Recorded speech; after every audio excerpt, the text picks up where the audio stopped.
Mi-a șoptit într-o seară Dumnezeu: copilul meu, de ce plângi mereu? Crezi că se poate să îmi dea o eroare și să nu duc la capăt planul vieții tale? Dumnezeu nu-ți dă mai mult, doar atât cât tu poți duce. Suntem datori ca Iisus să duce toți câte o cruce.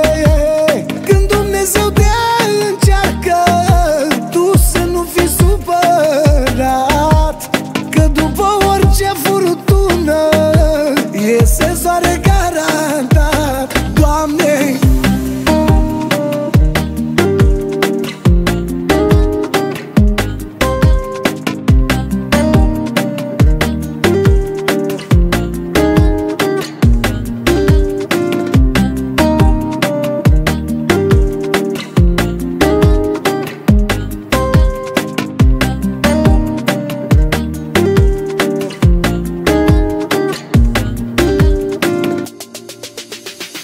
orice furtună din viața ta, ea este creată din mâna mea.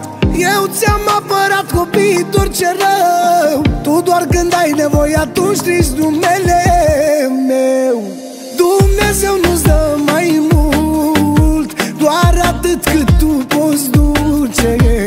Suntem datori ca Iisus să duce toți câte o cruce. Când Dumnezeu te încearcă, tu să nu fii supărat, că după orice furtună iese soare garantat. Doamne,